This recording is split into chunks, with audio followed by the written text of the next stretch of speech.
लोगों को पानी 4 घंटा नहीं मिलता था, आज तो 18 घंटा मिल रहा है नल में पानी। प्रधानमंत्री हमारे केंद्र की जो सरकार है ये सबको साथ लेके चल रही है। और जहाँ तक विपक्ष का सवाल है, वो तो हमेशा से हमारे वर्ग को डरा कर अपना वोट कलेक्ट करती है, उसके बाद तो भूल जाती है।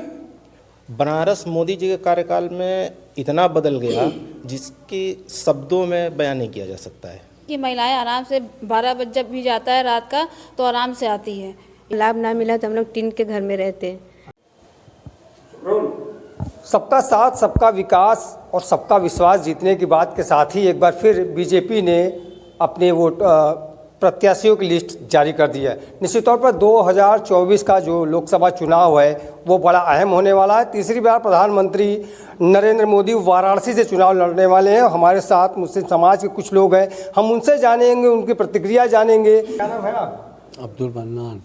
क्या लगता है कि प्रधानमंत्री 10 सालों का जो कार्यकाल वाराणसी में रहा है, जो सबका साथ, सबका विकास और सबका विश्वास जीतने की बात है, वो कितना खरा उतरे हैं उस पर? बहुत खरे उतरे हैं। आप देख भी सकते हैं बनारस की गलियों को, रोड को, लाइट व्यवस्था, जहाँ तक कि नल में लोगों को पानी 4 घंटा नहीं मिलता था, आज तो 18 घंटा मिल रहा है नल में पानी। तो ये काम हमारे प्रधानमंत्री महोदय ने किया है।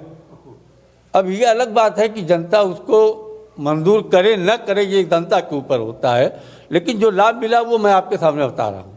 विपक्ष लगातार आरोप लगाता है कि आप समाज से जो समाज से आप लोग आते हैं उन समाज के लिए अनदेखी करती है बीजेपी, ऐसे आरोप लगते हैं। आपका क्या कहना है? नहीं, जो ये विपक्ष आरोप लगा रहा है तो ये निराधार है, इसमें कोई मतलब कि सत्य नहीं है, कोई सच्चाई नहीं है। माननीय प्रधानमंत्री हमारे केंद्र की जो सरकार है ये सबको साथ लेके चल रही है, सबका विकास है, सबको साथ लेके चल रही है और सबको जो भी है सबको इसका फ़ायदा मिल रहा है। मतलब फायदा मिल रहा है, सबको फ़ायदा मिल रहा है। जितने मुस्लिम हिंदू जो भी हैं सबको साथ लेके चल रही, तो सबको इसका फ़ायदा मिल रहा है। जैसे कि हम लोग के वहाँ लाइट नहीं रहती रही, कांग्रेस के दौर में विपक्ष जो कांग्रेस यहाँ 10 साल तक राज किया, लाइट नहीं रहती रही, लेकिन आज हम लोग के वहाँ 24 घंटे लाइट है। पहले लोग जनरेटर चलाते रहे, लेकिन आज जो पावर लूम चला रहे हैं या करगा चला रहे हैं, सबको लाइट मिल रही है।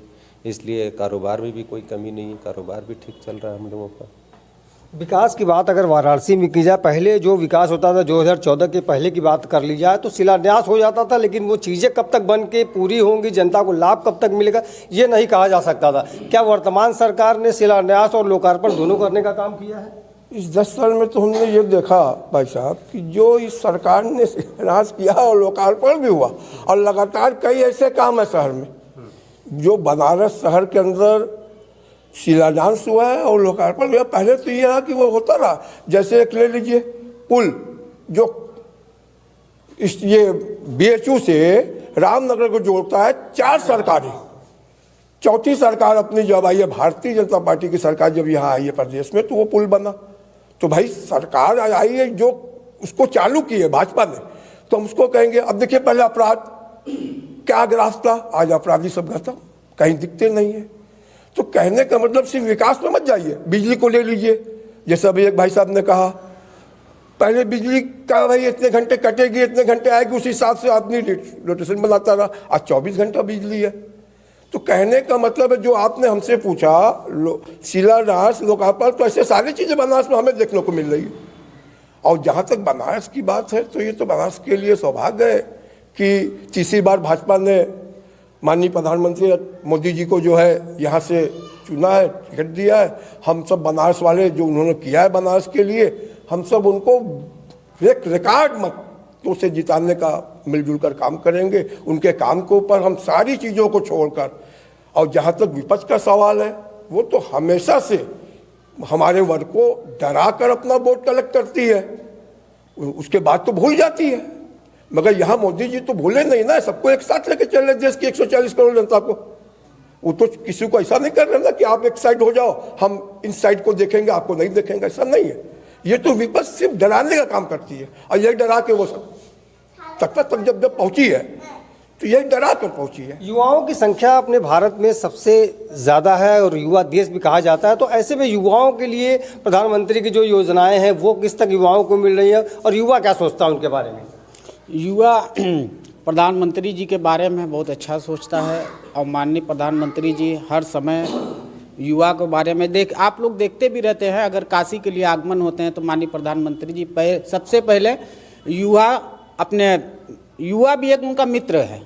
पहले अपने युवा की हालचाल जानते हैं, फिर नारी शक्ति की हालचाल जानते हैं।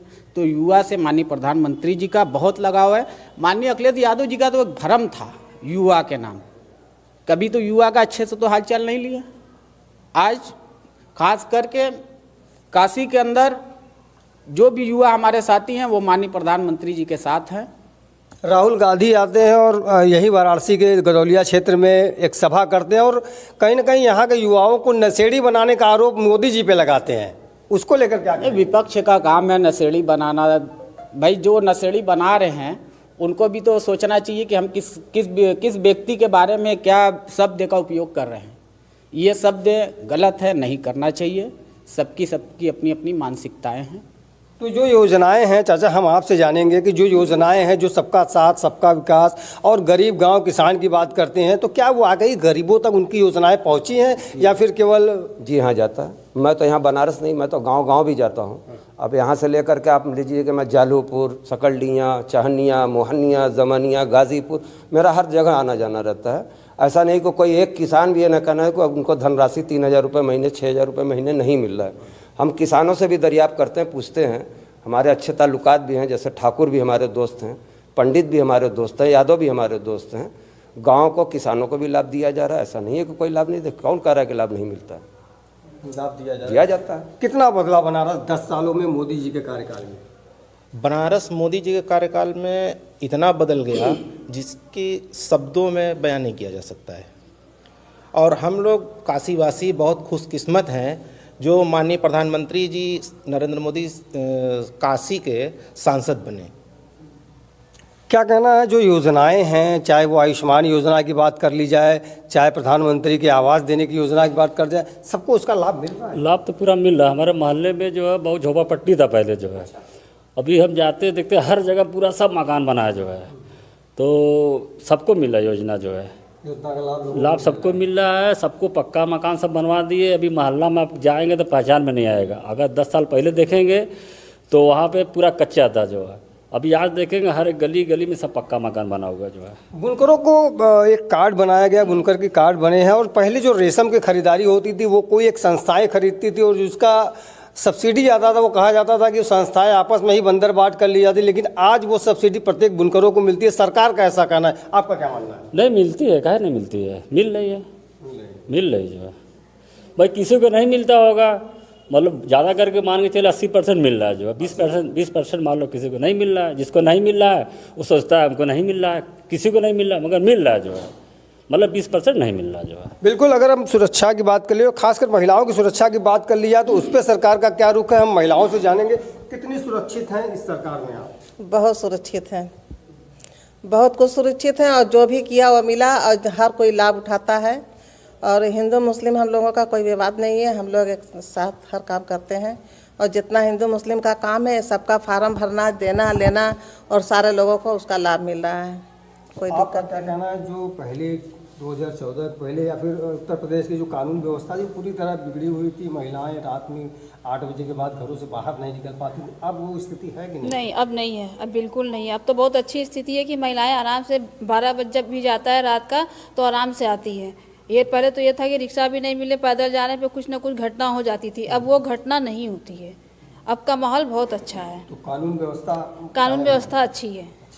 आप क्या कहना चाहेंगे, कुछ प्रधानमंत्री की किसी योजना का लाभ आपको मिल रहा है?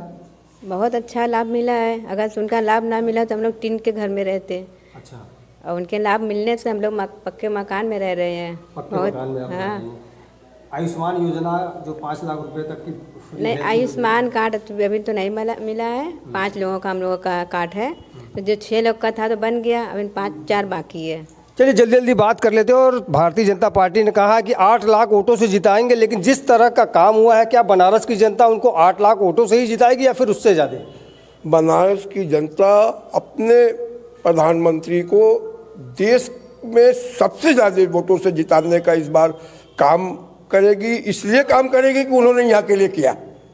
देश दुनिया के लिए किया, बनारस के लिए जो किया है, बनारस की जनता उसको लौटाएगी एक रिकॉर्ड के साथ। विपक्ष में कोई और खड़ा होता है? विपक्ष में पूरे देश से किसी का हैसियत कर ले, प्रधानमंत्री का सामने टिकेंगे ही नहीं, चाहे वो कहीं से ही बुलाकर अपने बड़े से बड़े नेता को विपक्ष खड़ा कर ले, बनारस के अंदर मोदी जी से लड़ाई ही नहीं होगी, ऐसा हमारा मानना है। नहीं, वही जो कह रहे हैं एकदम सत्य कह रहे हैं। मोदी जी के सामने कोई भी खड़ा हो जाए, लड़ाई नहीं है। एक तरफा मोदी जी जीतेंगे, एक तरफा वोट उनको मिलेगा।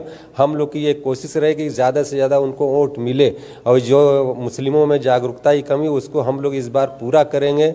जाएंगे, सबको मिलेंगे, सबके घर पर जाकर सबको बताएंगे, सबको समझाएंगे, ताकि जो मतलब कि थोड़ी बहुत कमियाँ हैं वो दूर हो जाए। युवा कितना साथ देगा?